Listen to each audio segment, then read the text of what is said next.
Now to our San Francisco 49ers and Philadelphia Eagles game. The line opened at Eagles -2.5. It is still that way. They're in Philadelphia, going to be a massive, massive home crowd advantage in this game. The over-under in this game set at 45.5. In looking at this game, a couple of key stats jump out, right? The Niners have won 8 straight games. Feels like they've been winning for like 3 straight months, which is pretty close to them doing now. But it just feels like I don't remember the last time I saw this Niners team look anything but unstoppable. They've been putting up huge numbers week to week. Obviously, the Cowboys defense kept them in check a little bit last week, but the Niners still felt in complete control of that game in the fourth quarter. There was a key turning point near the end of that game where it essentially just felt like the Cowboys had no chance. They could not do anything against this Niners defense, and the Niners offense just has so many guys, so many electric playmakers who, if Purdy can get them the ball any sort of semblance of a coherent way, if he can hand it off or just do some sort of end around, if they can get the ball to their playmakers, those guys are just going to move the sticks every single time. Sustain drives, finish drives in a way that Dallas just could not do last week. Truly impressive performance by Brock Purdy, by the 49ers, and now they go on the road to a Philadelphia Eagles team that put down a beatdown of their own. Their divisional rivals, the New York Giants, did not look to belong in the second round of the playoffs this past week. The Eagles essentially treated this game like a college football game where you see sometimes the team with superior athletes looks at a lesser team and says, okay, you don't have linebackers who can match up with our guys running downhill. Why don't you just try to stop us? And that was what the Philadelphia Eagles did. Not something you see in the NFL very frequently. They end up rushing for over 270 yards on the ground. Nick Sirianni,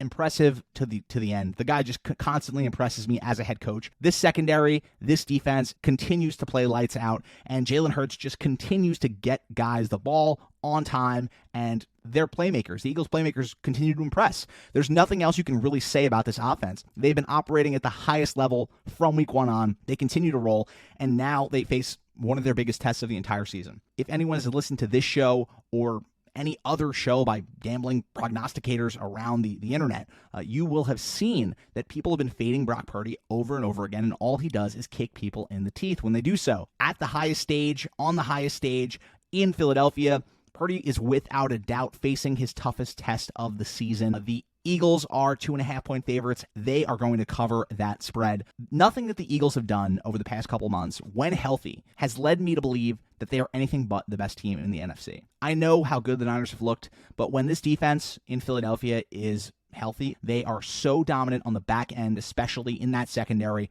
They are going to force Brock Purdy to make a couple errors, to turn the ball over. If they're able to do that, I don't see a world in which the Niners can sustain drives, can ultimately keep up with this Eagles team. I know the Niners have their own playmakers. I know they have a defense that is incredibly impressive. Their defense is one of the best in the NFL. Looked like maybe the best last week with how they shut down Dak Prescott and the Cowboys. But, now they face off with a team that is so loaded, both in terms of how they structure their rushing offense with Jalen Hurts, with Miles Sanders, with the myriad of different running backs who get back in that backfield back there with Gainwell, Boston Scott. They have a full carousel of competent, good running backs in that Philadelphia backfield, and that backfield only opens up the passing game for guys like A.J. Brown, like Devontae Smith, who on any other team may be a wide receiver 1. Just an all-out stacked lineup on offense for the Eagles. Now they're at home, and that is the big key difference maker for me. Eagles at home have been dominant. They've been dominant on the road as well, but especially at home, feels like too big of a spot to bet on Brock Purdy. This Cinderella story ends here. Purdy turns into a pumpkin. Give me the Philadelphia Eagles -2.5. And there are a couple prop picks that I like here. I like A.J. Brown anytime first half touchdown scorer and the Eagles to win. That'll get you at least 5-1 odds. The odds on these first and second half touchdown scorers have been really, really good. They're a really fun bet to make week to week. Last week, I ended up taking Boston Scott anytime first half touchdown scorer parlayed with the Eagles. We talked a lot about corresponding bets last week, and I just wanted to continue with that this week, rolling with what I think is going to ultimately be the final result, the Eagles winning that game. So I'm going to put together a couple of parlays that I think will reflect that. I also like Dallas Goedert anytime touchdown scorer parlayed with the Eagles to win. I also like Eagles defense at 6-1, anytime touchdown scorer. This is the week that Brock Purdy turns into a pumpkin. I know I've said it a bunch of times. I know everyone said it a bunch of times, but this is the week that it happens. And if the Eagles score defensively, feels like you have to parlay that with the Eagles to win outright. That'll get you at least 8.3 to 1.